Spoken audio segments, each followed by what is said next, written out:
dans le cadre de la monographie pour les ateliers Garance, dans le cadre de la formation d'art thérapeute. Ce travail vient clore cette année de travail, de réflexion et d'études autour de notre positionnement d'art thérapeute.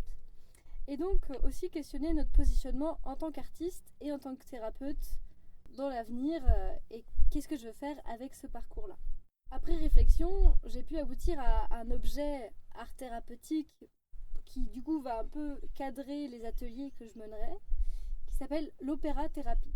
L'opéra-thérapie, c'est quelque chose qui est un peu vague et qui a plein de positions. C'est-à-dire que l'artiste pratiquant est lui-même dans sa propre thérapie, en tant qu'artiste lyrique, mais il peut aussi, par le simple récital, amener quelque chose au public, donc déjà agir en tant que thérapeute dans son positionnement en tant qu'artiste à un public écoutant, et de l'autre côté aussi mener des ateliers d'expérience et faire pratiquer le public qui devient lui-même artiste et qui ensuite va lui-même soumettre ce qu'il est en train de produire à un autre public. Ce qui crée du coup des mises en abîme et des mises en lien qui vont un peu dans tous les sens. Et c'est ça que j'aime bien dans cette idée d'opéra-thérapie, c'est que le dispositif central, c'est l'opéra, mais que c'est un dispositif qui n'existe que par le biais d'un public. C'est-à-dire qu'on peut le faire seul, mais c'est dans le travail du spectacle vivant, concret, qu'on va créer un lien et une avancée chez chacun, chacune, qui va du coup venir cristalliser une pratique et qu'est-ce que cette pratique a sur nous et sur la façon dont on se montre à l'autre. Ce qui est d'ailleurs le cas dans cette monographie, étant donné que pour aboutir à un résultat, sur les réflexions, j'ai eu besoin de l'aide d'un interlocuteur et donc je te remercie pour cette monographie. Les expériences sur lesquelles on va s'appuyer sont assez multiples puisque c'est des expériences qui ont eu lieu cette année mais aussi par le passé. Ma propre expérience en tant qu'artiste qui a appris le chant et donc tous mes liens de transfert avec mes propres professeurs, comment j'ai pu grandir et combattre ma timidité ou mes propres peurs sociales notamment par le biais du chant, comment ça m'a aidé et permis de travailler sur ça.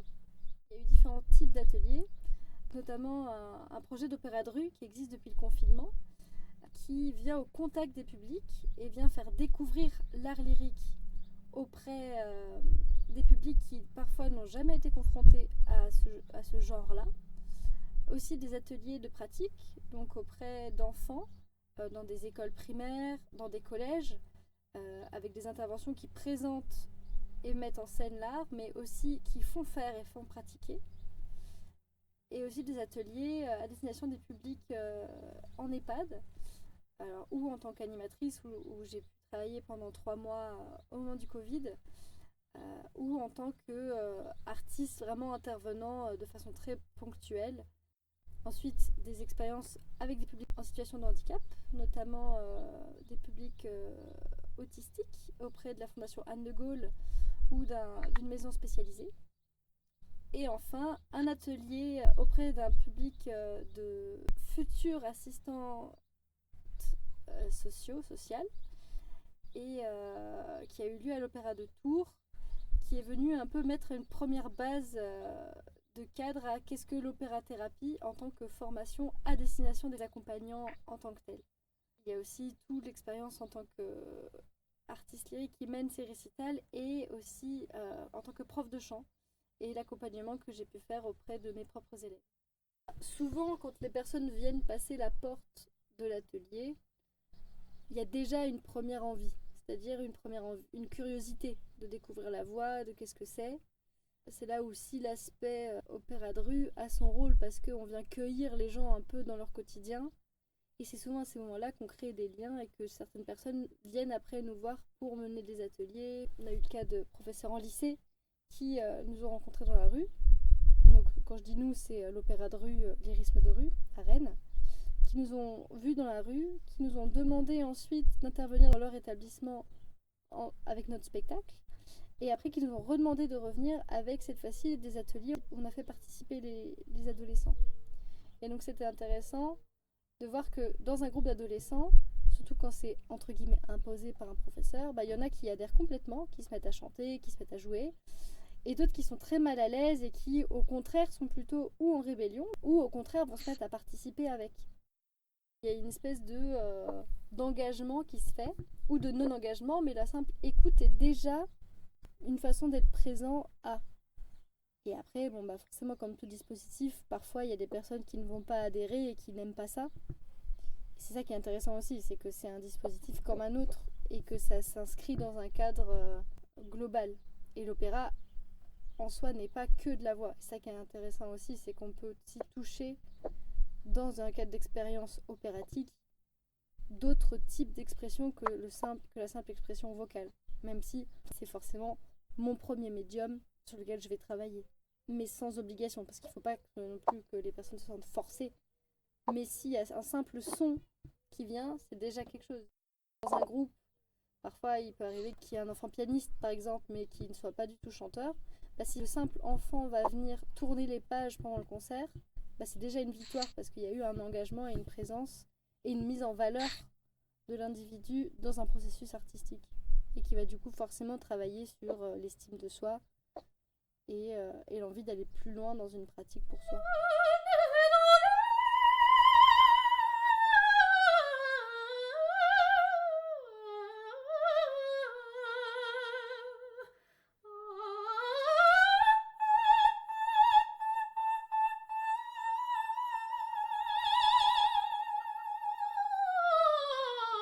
La voix, quand on chante, donc il y a l'aspect corporel, donc l'engagement physique, notamment dans le chant lyrique, pour pouvoir amplifier son son.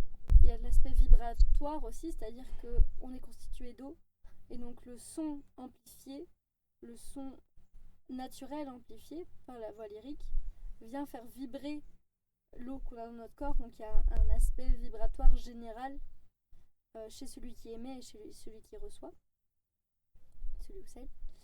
Et donc un lien aussi par rapport au traitement de l'anxiété. C'est un lien qui est physiologique, c'est-à-dire qu'on a le nerf vague qui relie corde vocale, poumon, estomac. Et donc quand on est stressé, on sait que c'est des zones qui peuvent être tendues, donc l'estomac se serre, le diaphragme est bloqué, on respire haut au lieu de respirer bas. Donc ça c'est la respiration abdominale, diaphragmatique, thoracique. Donc on part sur du thoracique pur et on perd à peu près 2/3 de sa capacité respiratoire. La gorge se serre. Et donc un travail vocal sur le souffle, sur le son, ça vient détendre tous ces aspects-là et donc travailler sur l'anxiété. C'est-à-dire que j'arrive à mieux m'oxygéner et donc en m'oxygénant mieux, j'arrive à mieux gérer l'émotion que je traverse, notamment l'émotion négative, pour pouvoir réussir à me calmer. Et on peut voir ça, tous les exercices de cohérence cardiaque, qui sont en fait la même base respiratoire que celle du chant, permettent de se calmer et de se détendre. Et donc en fait c'est aussi ce travail-là, par le biais du travail du chant, c'est comment je peux apprendre à mieux respirer pour me détendre et mieux me gérer au niveau émotionnel. Prendre conscience de quand je suis crispée, c'est-à-dire que développer ma faculté à mieux respirer, ça fait que quand je respire moins bien, je m'en rends compte aussi. Et donc ça permet d'anticiper quand il y a des problématiques respiratoires à venir. Et donc de mieux gérer et d'être mieux alerte sur quel état émotionnel que je traverse ou que je vais traverser.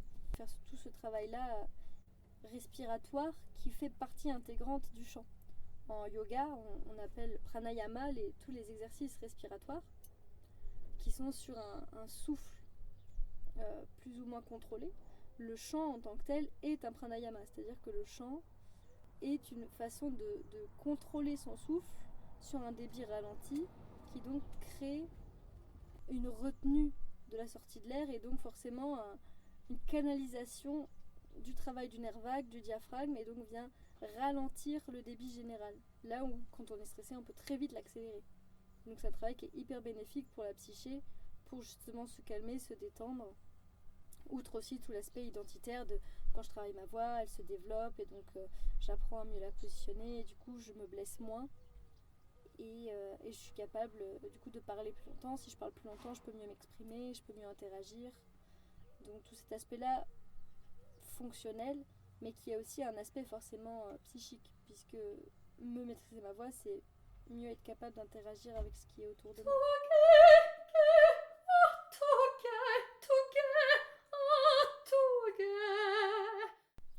côté opéra, donc là on a beaucoup parlé de la voix lyrique, mais en fait il y a tout l'aspect théâtre, tout l'aspect décor, tout l'aspect costume. Et donc en fait l'opéra en tant que tel a plein de médiums artistiques qu'il peut toucher. Faire un décor, on l'a fait dans le cadre de l'atelier à l'Opéra de Tours. L'idée c'était de faire en 4 heures un mini-opéra. Donc c'était une scène de 5 minutes qui mettait en scène les participants de l'atelier.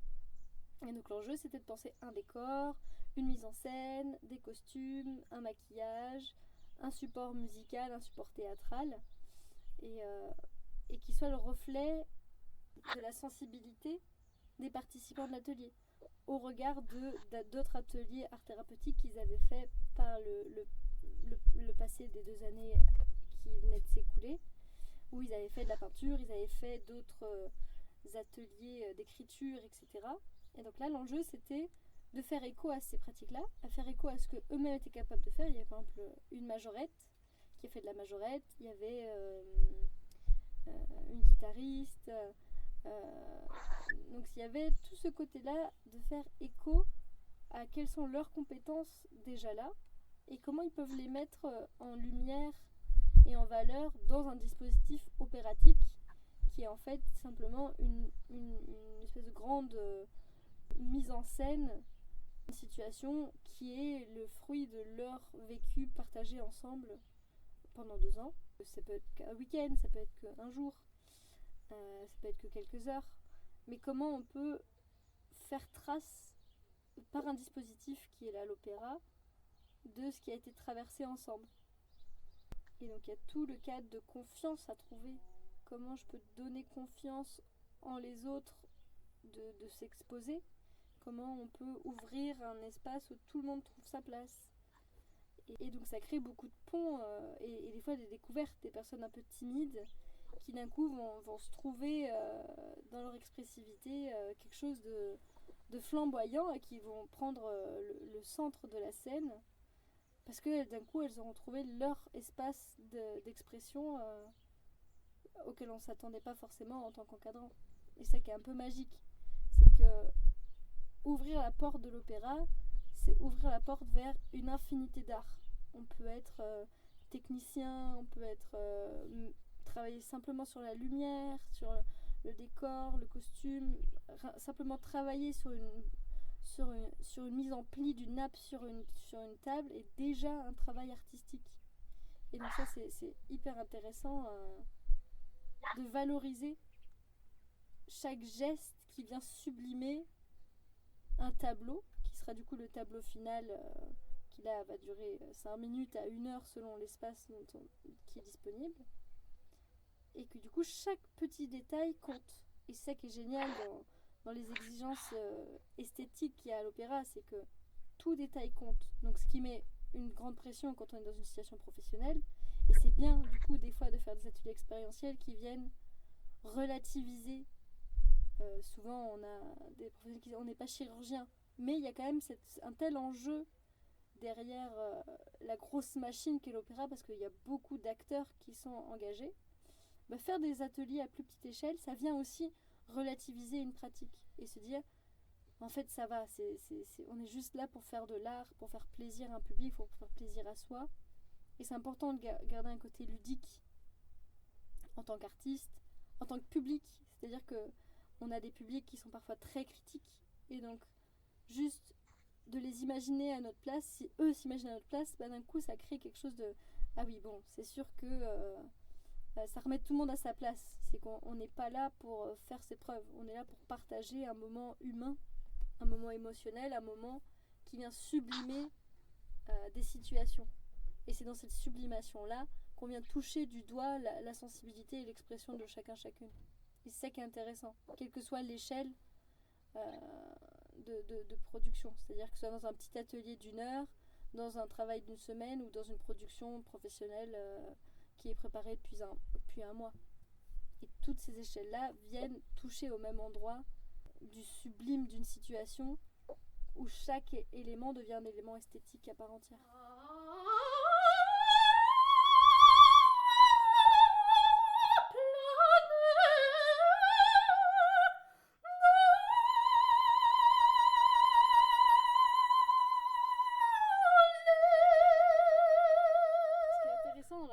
comment son travail engage un travail sur l'identité. C'est-à-dire que ma voix, c'est ce que je montre au monde, c'est ce que je suis, c'est ma façon d'interagir avec le monde. C'est une façon de transmettre un langage, que ce soit un langage parlé ou un langage chanté, qui est en lui-même, la musique étant un langage expressif. Et donc la question de la voix vient poser le comment j'interagis avec le monde, comment je peux être accompagnée dans mon interaction avec le monde, c'est-à-dire, pour mon exemple personnel, par exemple, j'avais une voix chantée travaillée, mais une voix parlée très problématique, parce que j'étais pas engagée personnellement dans ma voix parlée. J'ai eu l'occasion de travailler avec des professeurs, et donc c'était intéressant de voir comment ces professeurs étaient en difficulté dans leur profession, et donc n'arrivaient pas à donner cours, à être respectés, à être écoutés. Et le travail de la voix a permis en fait de travailler leur positionnement aussi en tant que professeur, comment ils transmettaient mieux leur savoir, ils développaient une meilleure écoute et eux-mêmes une meilleure confiance et aussi d'anticiper les pathologies. Parce qu'il y a tout un travail ergonomique derrière la voix à effectuer, comment je peux utiliser ma voix au quotidien dans une situation professionnelle, donc ce qui est souvent le cas dans le cadre du travail médico-social, et comment je peux avoir conscience que mon positionnement vocal induit forcément chez l'autre personne une réaction, que ce soit une écoute, une non-écoute, un défi, un lien. Et donc c'est prendre conscience de ça et de travailler soi-même sur ses capacités pour pouvoir être en état d'adapter sa voix au milieu dans lequel on évolue. Donc quand c'est en chant, pour le chant lyrique par exemple, il y a tout l'aspect savoir évoluer d'un lieu à l'autre. Par exemple, si on fait un récital dans une église avec un public acquis ou en pleine rue devant des spectateurs qui ne s'attendaient pas à recevoir ça, le positionnement vocal n'est pas le même. Souvent, la voix s'accompagne aussi du travail du corps, c'est-à-dire que je ne peux pas chanter sans mon corps. Et donc c'est aussi tout un travail psychocorporel à développer sur sa tenue, sa posture, comment est-ce que je soutiens ma voix, ma projection, avec donc tout le travail après technique, avec le travail respiratoire, le travail du soutien des abdominaux, qui sont aussi les mêmes muscles profonds pour la posture, et donc j'ai une meilleure posture assise et debout par le biais du travail du chant. Donc voilà, ce travail-là permet de développer petit à petit quelque chose d'assez général dans le travail de la présence à soi et à l'autre. Et c'est ça qui est intéressant dans un travail vocal, et notamment dans le travail du chant lyrique, étant donné que le chant lyrique,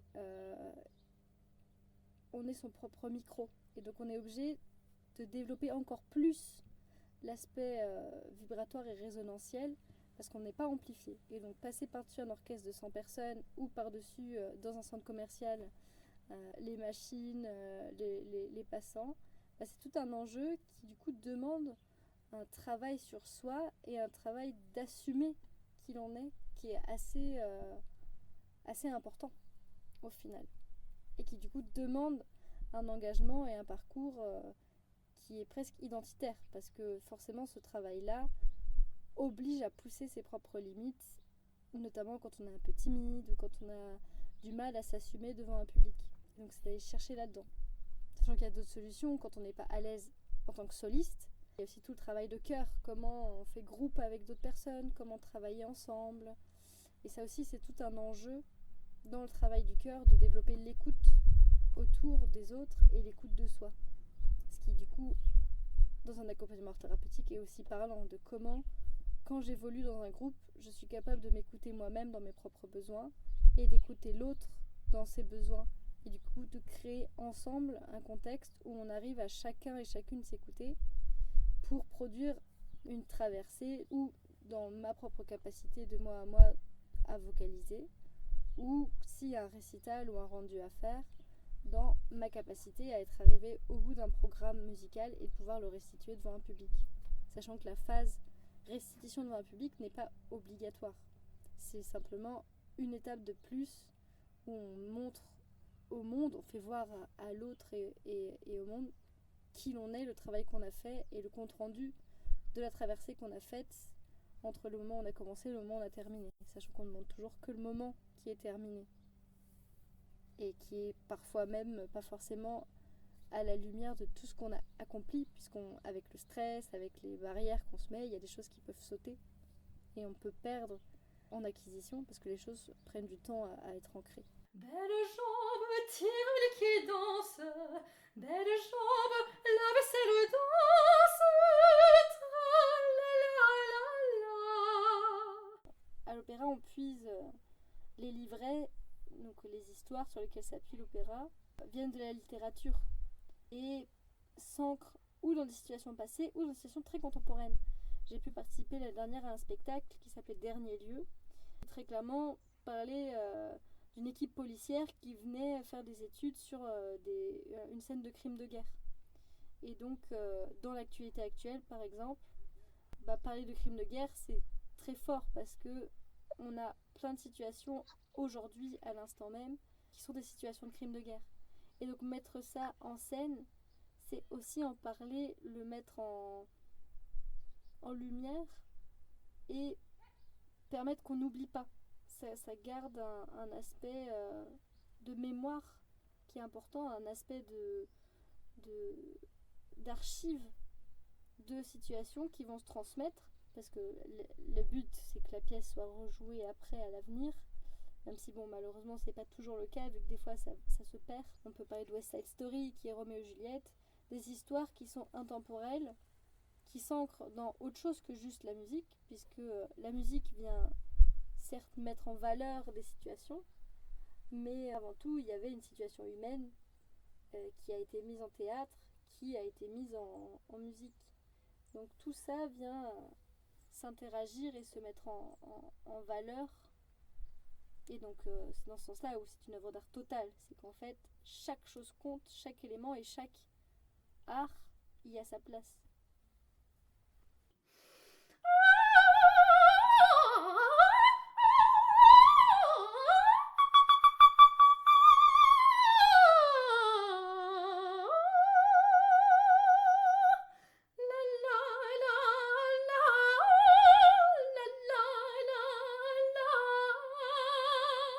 Quand on fait une première expérience de chant lyrique auprès d'un public, il y en a qui vont se mettre à crier, il y en a qui vont se mettre à rechanter derrière.